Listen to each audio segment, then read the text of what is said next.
Well, howdy, sugar.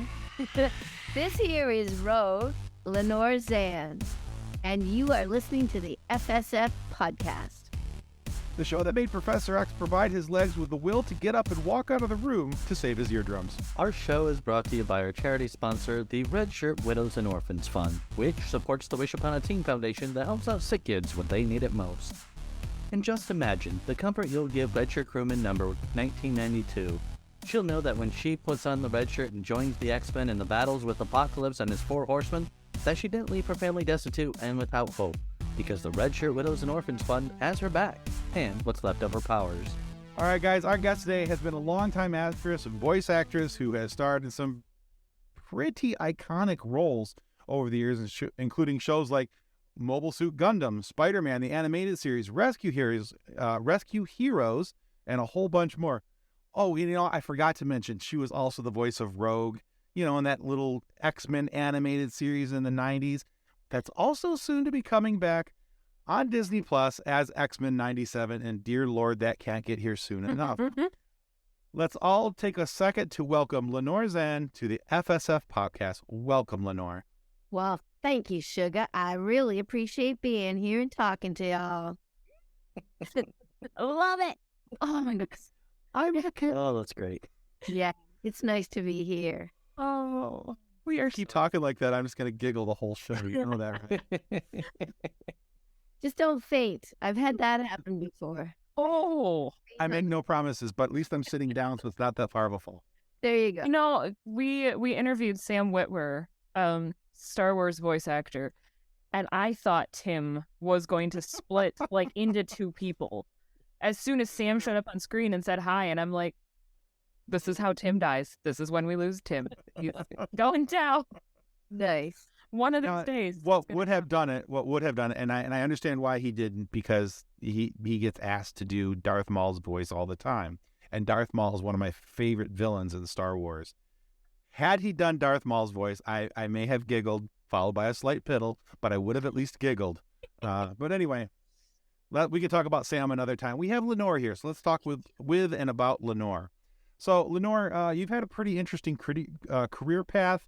You went from actress to politician, and you're still an actress. You've done a lot in both of those fields. And with all that going on, it makes me really want to know more about your origin story, because you've played superheroes, and of course, every superhero has an origin story. So Lenore Zann also has to have an origin story. So what was it in your formative years that made you want to pursue a career in the performing arts? Well, interesting you should ask, because a lot of people want to know that the origin story of Lenore Zann behind the voice of Rogue. And to be honest, I started writing a memoir. I started it in September. I'm basically getting about 1 chapter a month right now, and I'm aiming to have it ready for next fall for publication. It's called Lenore Zann, A Rogue's Tale, Awakening the Superhero Within. Nice. Solid title. Thank you. And, it's about a little girl who was born in Sydney, Australia, who moved to Canada when she was 8 and had to constantly kind of reinvent herself in order to meet new people she didn't know and try to fit in. And humor was a lot of the weaponry that was used either against you or for you. So I found that making fun of myself before anybody else had a chance to was actually a really great way of survival. And this was at a time when the Australian accent wasn't the cool thing it is today. It's before Crocodile Dundee, which made it popular, like that ain't a knife, this is a knife, And so I threw myself into books, reading, imaginary games, wandering in the countryside in Nova Scotia, Canada, and writing stories and poems and singing to the cows. And eventually, by the time I was 15, I auditioned for a musical in high school, and I was cast as one of the lead roles, Adelaide in Guys and Dolls. And that was the thing that gave me the bug that made me want to act. And by the time I was 19, I was cast as Marilyn Monroe in a rock opera on the life of Marilyn Monroe. And that catapulted my career then to the movies and television. And I started getting booked on movies and TV. And I did that for, the next 10, 11 years until I turned 31. And I just finished a play in New York. I came back from this great hit show in New York off Broadway and was cast in XMen. And then that began my voiceover career. So that's kind of the beginning. And I've continued doing movies and television, live action in between all those years. And it was only recently, about 12 years ago, that I was asked to run for politics in my home province of Nova Scotia. And lo and behold, I won. And I won 4 elections in a row. So for 12 years, I was an elected official here. And now I'm back being the X-Men. I'm back being the X-Men, and I have a movie coming out as well. And an album. Yeah, so... Oh, wow. Yeah, you're busy then. Nothing like throwing yourself back in the deep end, right? That'll keep you busy. In a nutshell, that's the longevity of it. But yeah, I was very lucky along the way, and a number of times people saw me, I was exposed, and they saw me and said, like, that's the perfect actress to play this role or that role. And X-Men is no different from that. So, I mean, you mentioned it in your origin story that you were in musicals, and I love musicals. Nick loves musicals. Tim does not. And so we like to give Tim a hard time because he doesn't like musicals. Yeah, what weirdo doesn't like musicals? It's bizarre. That weirdo right there. It would have to be the right musical to grab his attention. I mean, there are shows like Elvis, like the movie Elvis that's out right now. Obviously there's a lot of music in that. There are a lot of great rock musicals that, and I fell in love with, like, Jesus Christ Superstar, for instance. Mm-hmm. And that was that was new. That was really cutting edge for its day, and had a different type of music. So maybe it just takes the right one to pique his interest. I'm still trying to find one. His wife has also been trying to find one for 30 years that he would enjoy, but we're trying. But so far no good. Okay. Finding out about Hey Marilyn, which was one that I had not heard of. That is an exciting musical. I'm looking more into it because that's a really cool idea. So what is it about musicals that you enjoy as a performer or as a member of an audience? Because both sides of it are fun. I've been on both sides of it, and either on stage or in the audience, they're so much fun for me. What is it that you enjoy about them? Well, I think it's great that a lot of schools, junior high schools and high schools, put on musicals for the kids, that they can get the kids involved in doing something where they get to know their fellow students. Mm-hmm. Our high school was no different. The guidance counselor was the director of the musicals, and he oftentimes would make sure that he brought in the sports teams as well. So he would get guys who were football players, also getting them in the musicals, playing some of the really great characters like West Side Story, some of the gang members, and Guys and Dolls. They were the guys throwing the crapshoot and stuff. And he believed that, it was very healthy for kids to have an outlet like that, the arts, where they could express themselves and where they could do team building, but not necessarily in a sports team. And so I find that musicals are very important that way. You have to build a team. You're all in it together.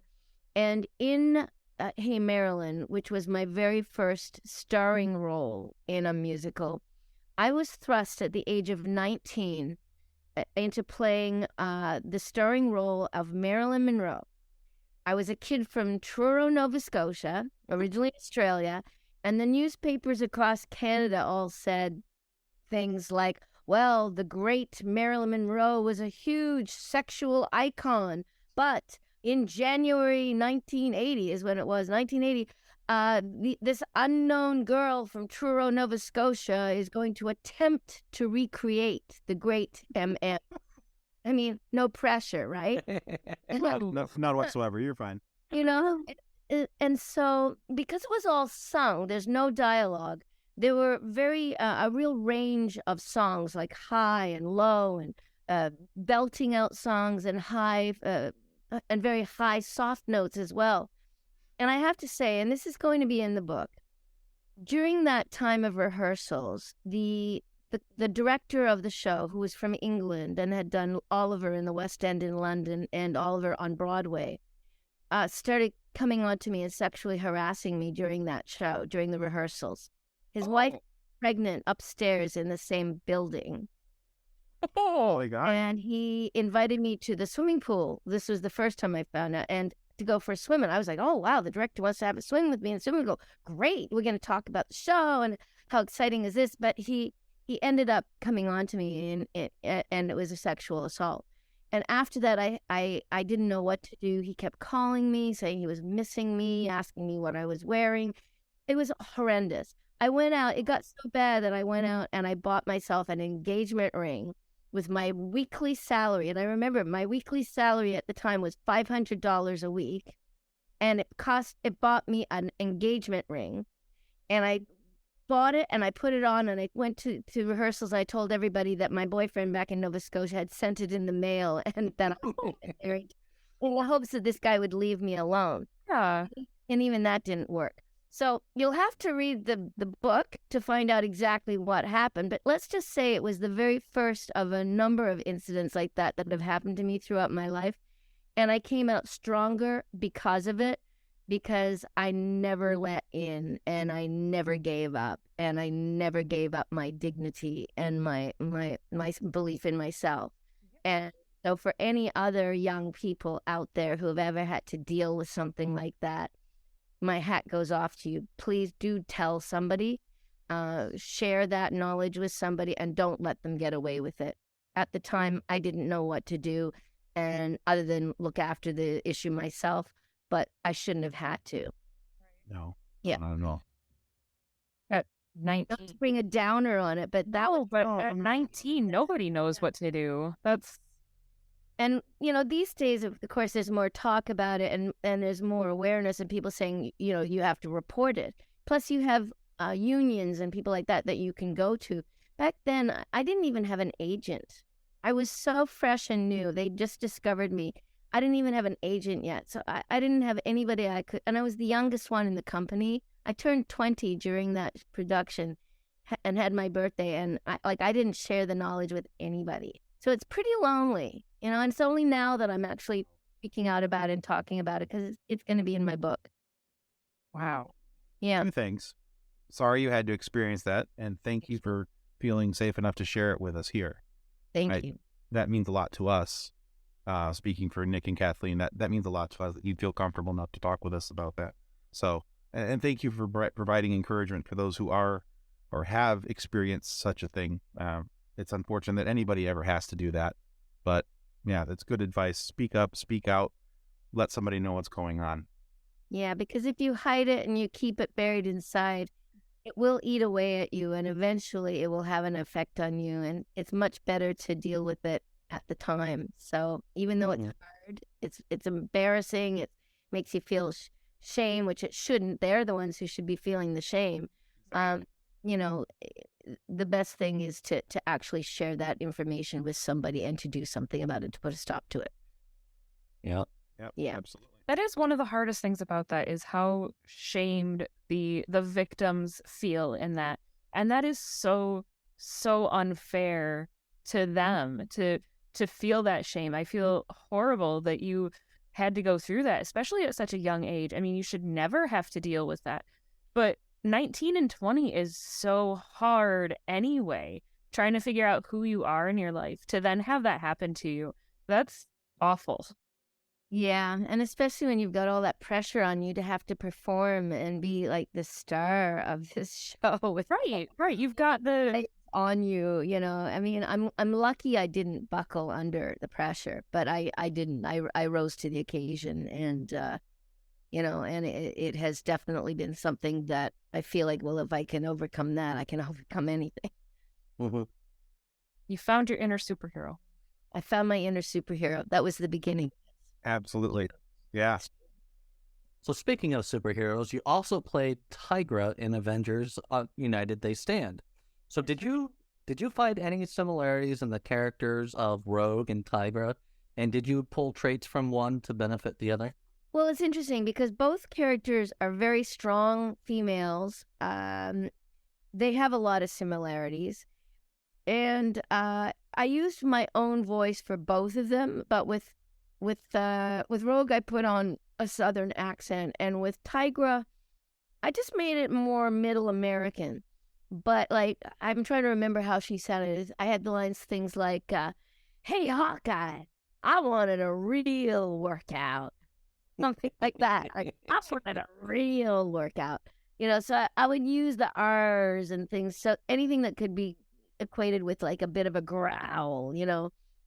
She was a fun character. I loved Greer Larson, I think her name is. And there are fans out there who would love to see Tigra come back in the animated circles into the series, different series. And sure, I would love to play Tigra again. She was fun. It was a fun.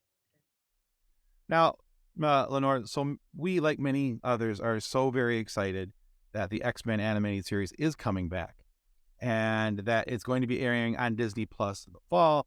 And I love that I can watch all the older series right now on Disney Plus. That makes me so, I'm just happy about it. This is really, exactly. And it's really cool, especially for those of us who were at the right age. I was in high school in the 90s when that show was on. I remember watching it religiously. I mean, that was part of my routine. That was part of my thing. I watched X-Men. That was what I did. But in your opinion, and keeping good with all NDAs that Disney has out there, because, well, they're Disney, and Disney's terrifying. Yeah, we just can't afford that. What should... And they own the Sentinels now, so... Exactly. George reminded us of that. Yeah, George Buza reminded us of that they now own the Sentinels, so be careful. So what should we as fans be looking forward to with this revision of X-Men? Well, let's put it this way. It's not really a revision. It's really the same vision. Luckily, the producers, the directors, the animators, everybody that's working on it, the composers, I've been lucky enough to meet a number of them now in Los Angeles. And they're all fans. They are all fans of the show. They want to do right by the other fans and by the Bible that is this show, what makes this show tick. So I think we're in very good hands. It's very exciting. When I get the scripts, I can't stop reading them. I can't put them down till I'm finished reading the scripts. That's a good sign. Because for an actor who's read a lot of scripts, believe me, sometimes you're just like, oh yeah, yada, yada, yada, I know what's going to happen next. And you flip, and then you get to the next part. I don't do that with these ones. I read it all the way through. I can see it in my mind's eye. I can hear it. I can hear the music. And it's going to keep people on the edge of their seats. Also, I think that people are going to be thrilled to see these characters come back to life. We're picking it up basically after the last episode, Graduation Day, ends. And so it is a good idea for fans, if they can, to watch the shows now on Disney Plus and get caught up so that they're really up to scratch with what's happening. And then you won't be confused when we go back into it and we take off, and it's just really more episodes. And so Larry Houston, our original director, who is also directing the opening credits series, he called the last show we did lightning in a bottle, like, because we had all the right elements, all these people from all these different places coming together, and it was like lightning in a bottle. And he and I have checked with each other numerous times now, and we both feel this is like lightning in a bottle as well. So that's a really good sign. We're all very excited. Yeah, I think for me, one of the things that I'm most excited about, and it was both, now we caught up with you in Grand Rapids at the Grand Rapids Comic-Con, and there was a nice panel there with everybody that was there from the X-Men series, including Larry and Eric and Julia, and a lot of the cast was there as well. I thought it was really cool when you guys were in the panel room and you guys were talking about it. Just, and I think it's mentioned a lot of different times that, people are like, oh, well, yeah, we were like a big family and that, but I think a lot of times we don't get to see that portion of it. We either see or hear just that, the people, the actors doing their jobs, right? Yeah. But when in that panel room, you guys were having fun on the couches, just sitting there talking with the audience. I think you were having more fun with each other than you were having fun with the audience. And you guys were having a blast with the audience, it looked like. You guys were in the interchange and everything else. So for me, that's always really a very cool standard of how, when I think of how a show is going to go and how good a show can be, is when you see the cohesiveness of the cast and how well they work with each other. And I was watching you guys at how well you guys bounced off each other, just sitting there and joking around about who's going to answer this question. And you want it this time? I could take it this time, and just all these different things. And it was just, for me, that was very cool, very nice to see. Well, we do call it the X family or the X-Men Familia, and we include the fans in that family. We have an X-Men community now, and it's growing every day. And I believe it's made up of people who believe, as we do, that it's okay to be different. And in fact, that's the spice of life. And, as my character Rogue says in one episode of the Cure, it's called, when she goes over to Muir Island because she wants to give up her superpowers because she wants to be normal so that she can touch someone, so that she can be in love, so that she can be like what she feels is a normal human being. She wants to give up her special powers, but in the course of that episode, she realizes that it's all of the little quirks and things that make up her powers, which perhaps are not her favorite things about herself, are actually important in making her who she is. And she learns that she needs to appreciate and accept herself as she is, the way she is, and that's okay. And in the very end, I believe my line is something like, yeah, there ain't no cure for who you are. And I would add, nor should there be. There you go. Yeah.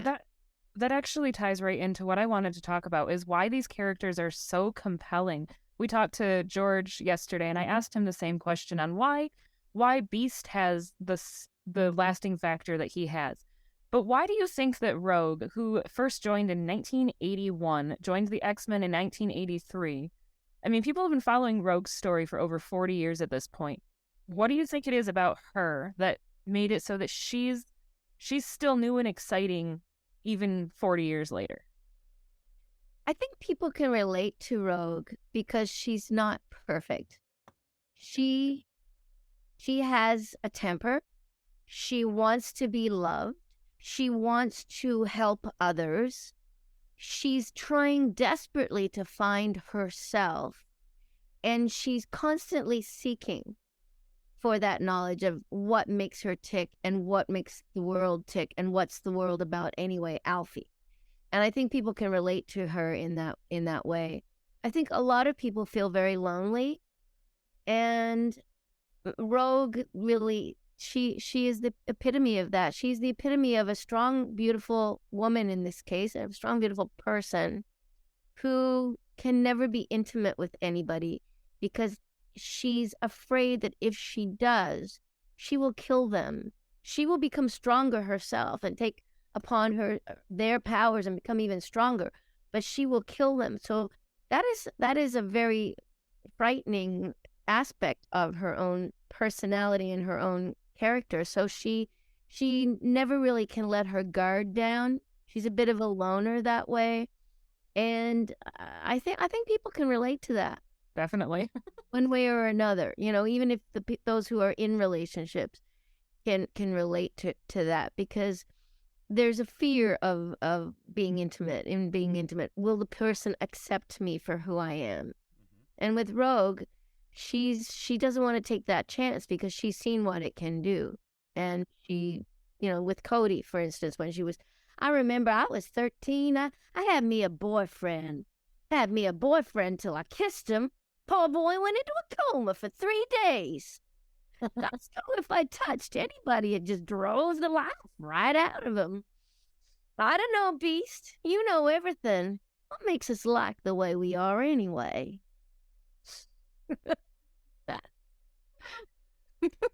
And that was one of my first one of my first monologues I had to do. I think I did it for my audition. Oh my gosh. Yeah. And I could relate to it even then.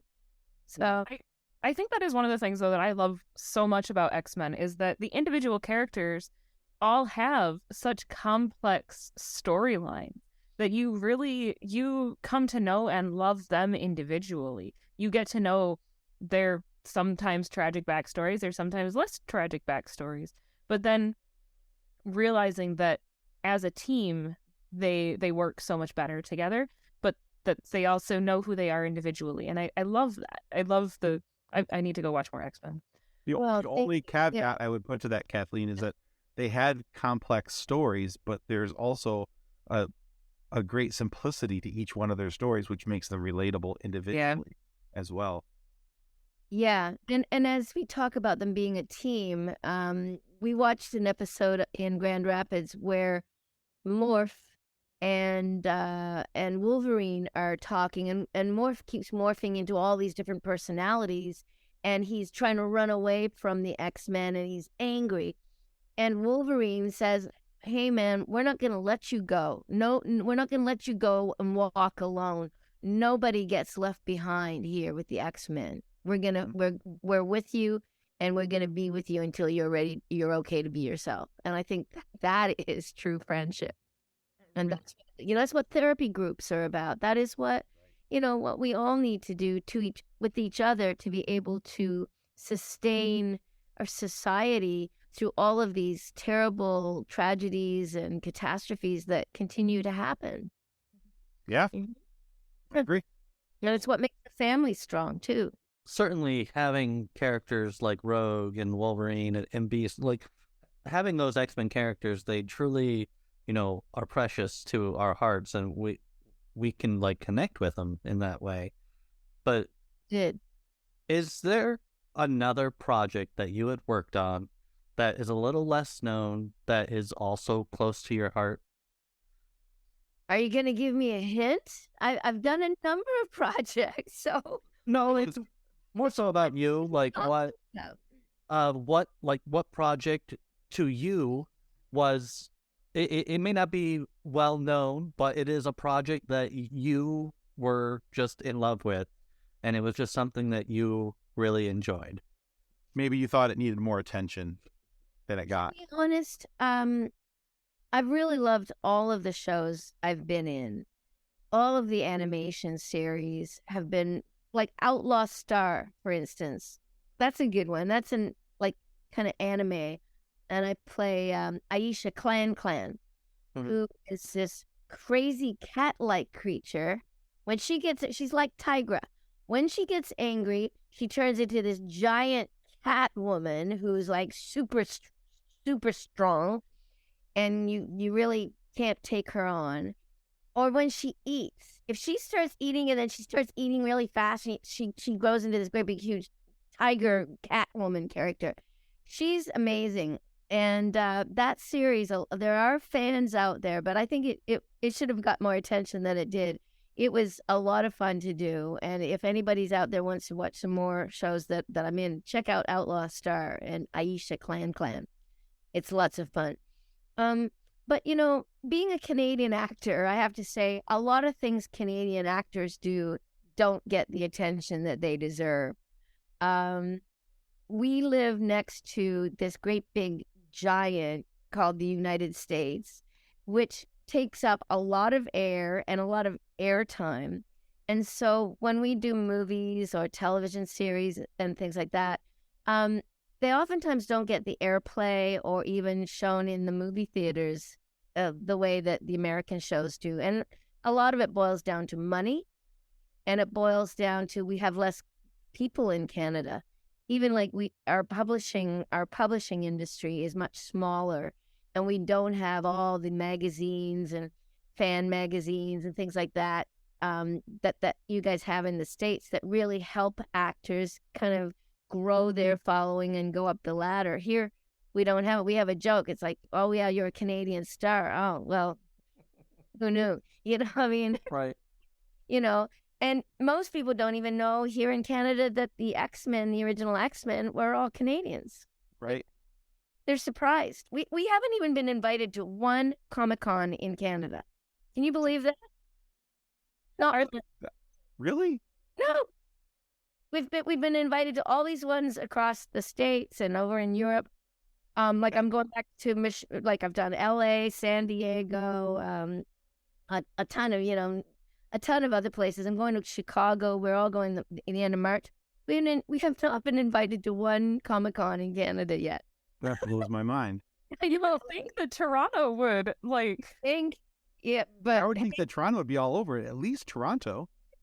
but no, nothing. That's insane. Someone even reached out from our X-Men team to say, "Hey, would you like us to come to Toronto?" That was like a year ago, and they were like, "No." So, yeah. Wow. I know.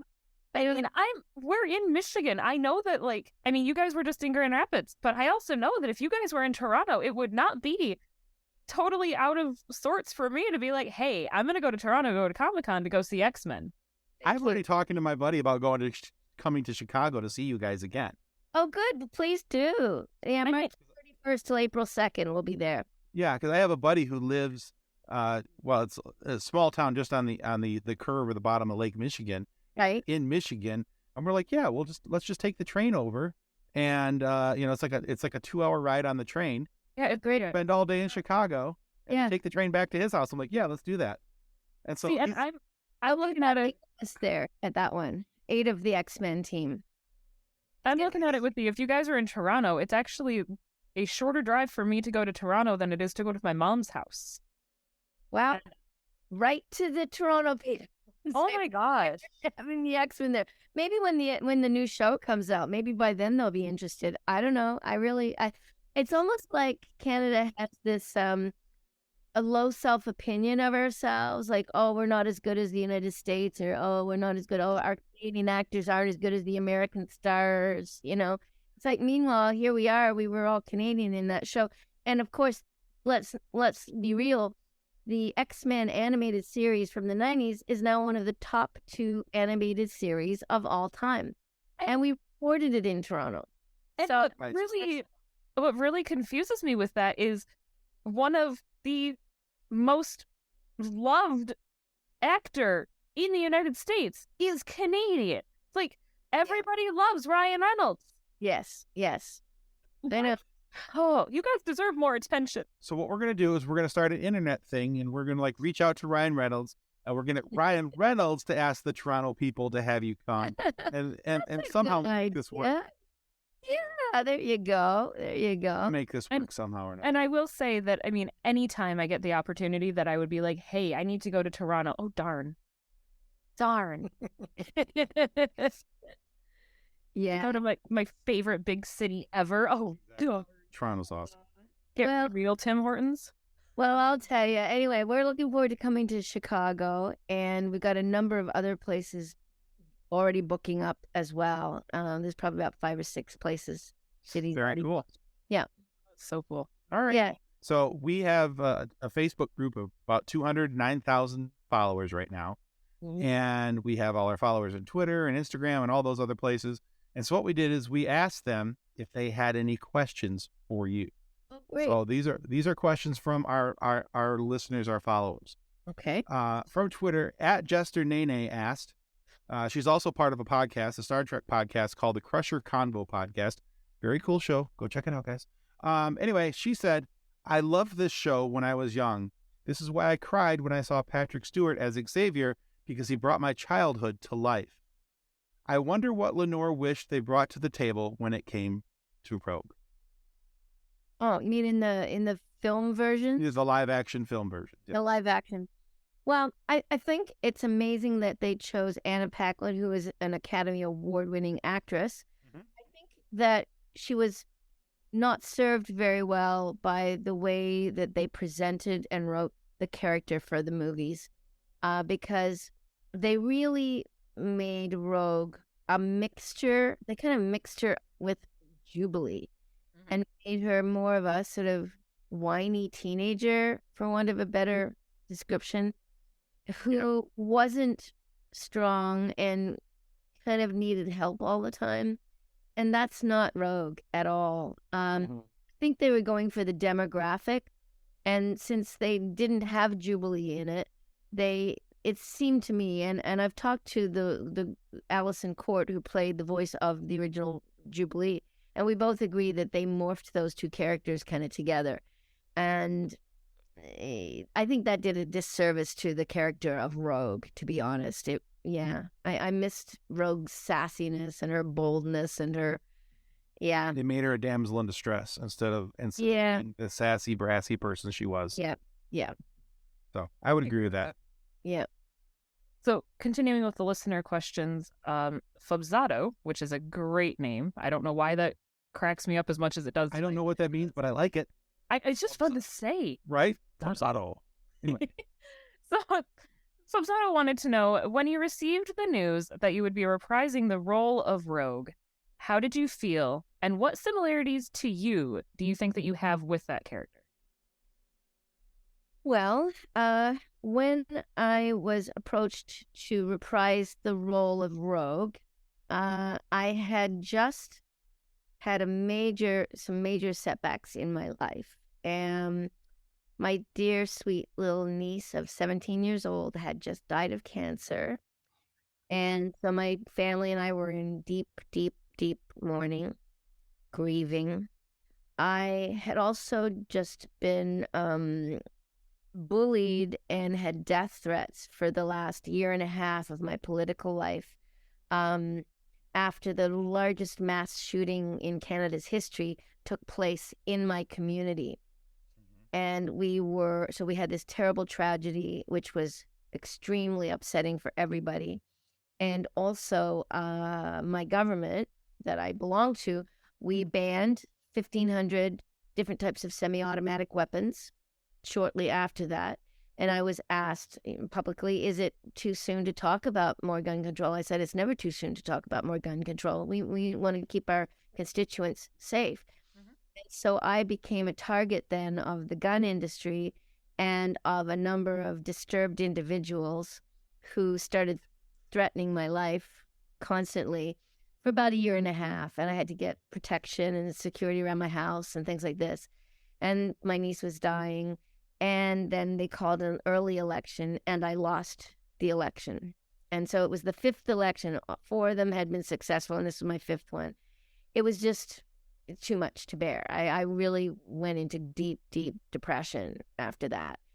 And then I got this call from Hollywood, from a casting director, Meredith Lane, who is now the director of XMen 97, saying that Disney and Marvel Studios were interested in knowing if I would be interested in coming back and reprising the role of Rogue in the X-Men.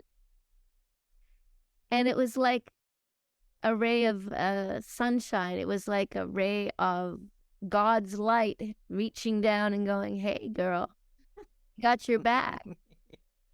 We got something in mind for you that's bigger than all of the above. And you're needed and you're wanted and the world needs you. And that to me was like a saving grace. It was really an amazing experience. And of course, that's going to be in the book too.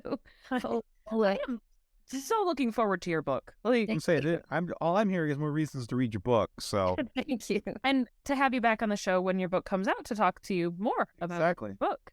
Yeah. And to be honest, the character is going to go through a lot of emotions, as she usually does. But I said to the producers when they interviewed me for the job, and I said, to be honest, after everything I've just been through, I don't feel like I need to do any more emotional homework. I've done it. I'm ready. Just give me the mic and let me speak. So I think that the audience and the fans will hear the authenticity in the voice of whatever Rogue is about to go through. Excellent. Excited. Right? How's it fall yet? Right? I don't usually wish the year along, but I'm like, if we can get here fast enough, just skip ahead a little bit so I can get Mandalorian season 3, then skip ahead a little bit again so I can get X-Men 97. Right. I'll be okay.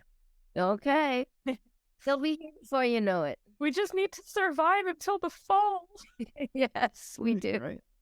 One day, one breath at a time. Exactly. If the dumpster fire could just slow its burning down a little bit so that we're still alive for X-Men 87.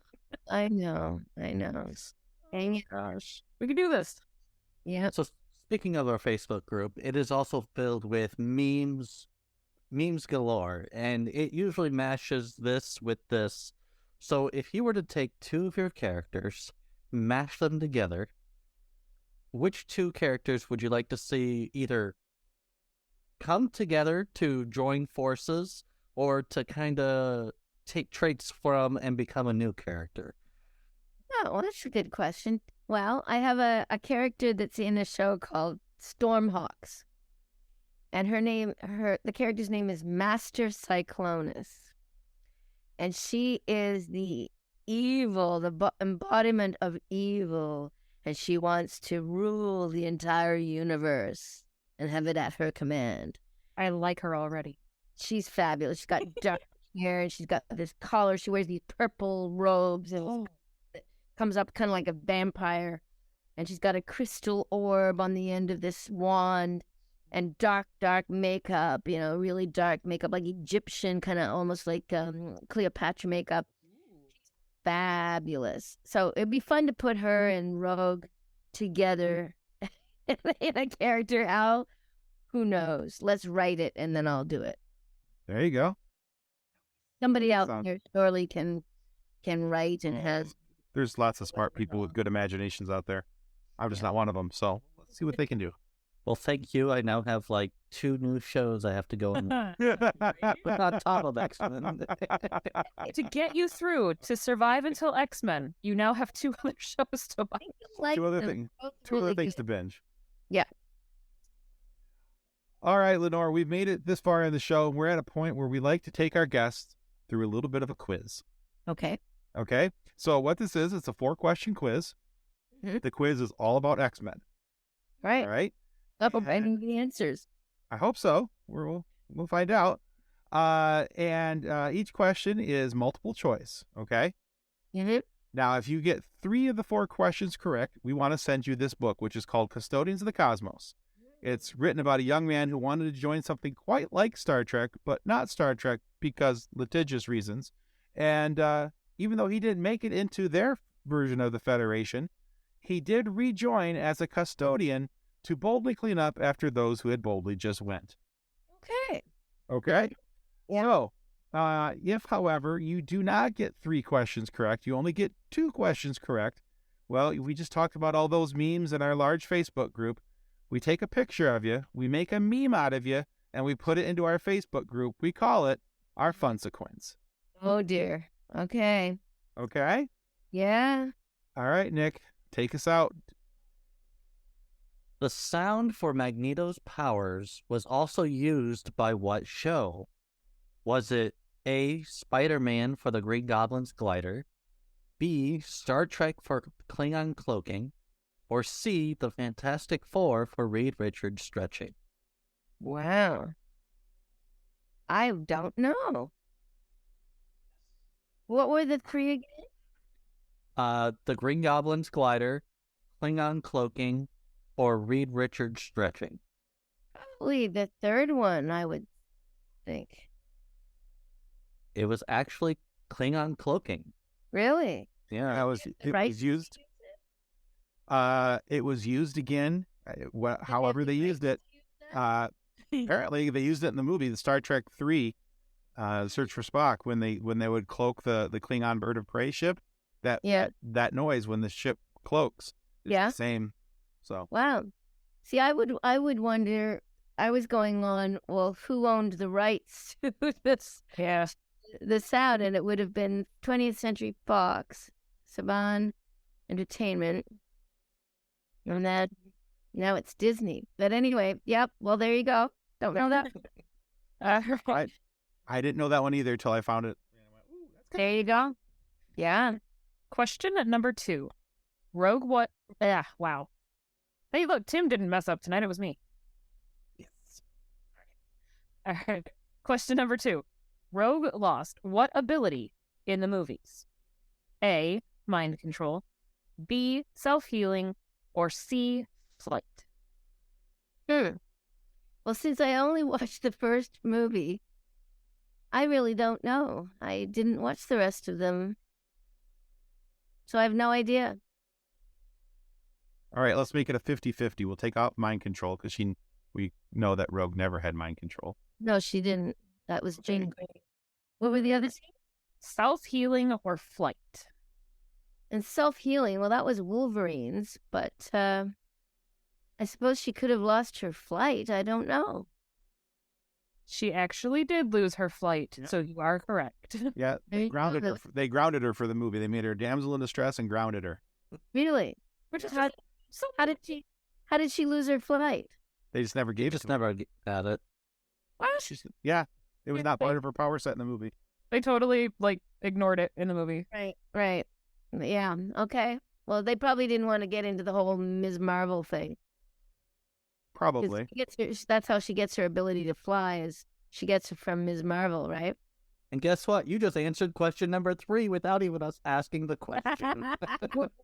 What? What was the question? Well, Rogue gained her ability to fly from whom? Was it Miss Marvel, Cable, or Nightcrawler? Yeah, definitely Ms. Marvel. Yes. Yeah, go ahead. All right, so Yeah. you got 2 correct, 1 incorrect. There you go. All right. Good. I don't get darts thrown at me at the. Not just yet. You got one more question. Oh, God. All right. Question number 4. In Doctor Strange, Multiverse of Madness, X-Men 97 theme plays when what character enters the room? Professor X's wheelchair. Yes. Oh man, when that happened at the theater, I yelled. I'm like, yes. Yes. You know what's so? My husband and I went and saw it, and as soon as that theme started, everybody in the theater did the. Yeah. Yeah. Everybody did. And actually, in San Diego, when they announced that Disney had greenlit a second season already for our new show, they also talked about the theme song, and they said they were going to play a new version of the theme song, and they played it, and the place went wild. Oh, I bet. The Newton Brothers. I'm going to give a shout out to the Newton Brothers, who are the composers, musicians who are composing the music for our show, and they're doing a fantastic job. I've heard some of the stuff already. It's Awesome. it's spine tingling. I love it. Excellent. Well, Lenore, that's 3 out of 4. You don't get a meme, but you do Thank get a book. goodness. So Yay! see you later about it. You do get a. Well, Lenore, thank you so much for being on our show today. Where can our listeners go to find out more about you and your works? Well, they can just follow me on social media, on Instagram at Lenore Zann, LenoreZann, or Twitter, it's at Zann Lenore, actually on Twitter, and Facebook, Lenore Zann. And you can just follow me on any of those. And I oftentimes respond to fans when they message and send me little tweets or send me Instagram messages. I'll respond back publicly. So Awesome. Well, we will definitely link your socials and eagerly anticipate both X-Men 97 and your memoir. yes, thank you. Can you tell us the title of your book again? Album, right? I've got Yes, and your album, definitely. yeah. The album and the book kind of go hand in hand in a way, because I recorded the songs in the album during that last year while I was still in politics, and then when I came out of politics, really as a way of dealing with my own emotions, as opposed to going to like a therapist. I used music therapy, so I would record songs that spoke to me, that I could really let out my emotions in them, and they tell a story as well. And I'm still recording. I'm going back in the recording studio to do one more song that I wrote called, I'm calling it Mojo Man, an ode to Remy LeBeau. Oh, nice. Yeah. So excited. Yeah. That sounds great. Yep. All right. Well, we want to make sure that you guys understand that subscribing is the single most important thing that you could do to ensure that we get more amazing guests like Lenore Zann here today, to have these funny moments for you guys to be able to listen to. So please subscribe. Your subscription helps us to grow, helps us to continue to get guests, and it helps. And make sure that you go check out Lenore's work as well. She's got this book coming out. She's got an album coming out. and X-Men 97 and A movie called The Madones. That's coming out as well. I play Gladys Madone. It's a feature film, and we're recording. We're going to do one more day of shooting, and then it's coming out this coming year sometime. So keep an eye out for that. The Madones. perfect. Yeah. All right. Yeah. So Thank check you out. for the work you do for the sick kids as well, because that's really important. Raising you. money for them. Thank you. Trying. And guys, one more thing. Hey, remember, if you're not happy with the content of our show today, please feel free to lodge a complaint with the head of our complaint department. That, of course, is Rogue from the X-Men. Keep in mind that Rogue, all that she has to do is touch anyone really of the other X-Men to borrow their ability when it's time to dole out that punishment to those less than desirable podcasters. So please keep that in mind when you submit your complaint and duplicate. Of course, one copy for Rogue and then one copy to be kept on file at Xavier's School for the Gifted, home of the X-Men. Just know that when she comes, and she will come to dole out punishment for bad deeds, that we didn't mean to make the mistakes. We're just not very good. So we understand that the need for the complaint system, we just ask that you be nice and keep it to yourself, maybe. We're doing You know, if Rogue were to touch me, she'd get a mustache. Crippling depression. So, anxiety and crippling depression. Poor Rogue. There you go. Yeah. Oh gosh. I think we all have that right now, don't we? I think everybody's suffering. I think Rogue would touch any one of us and just be like, "Oh, honey." Oh, No. All right, guys, that's going to conclude us for the FSF Podcast. Goodbye. Thanks, y'all. Ciao. Bye, sugar. Mwah. On behalf of the rest of the hosts of the FSF Podcast, we want to thank you for listening to this episode. If you'd like to be a guest on a future episode, please contact us by means of Twitter or Instagram using the handle @FSFPodcast, or go to www.fsfpodcast.com and click on the Contact Me link. Thanks again, and hope you enjoyed the episode. Copyright 2023 FSF Podcast. Reference to any specific product or entity mentioned on this podcast does not constitute an endorsement or recommendation by FSF Podcast. The views expressed by the guests are their own, and their appearance on the program does not imply an endorsement of them or any entity they represent. If you have any questions about this disclaimer, please contact us via email at info@fsfpodcast.com. Original music by Jordan Michaels.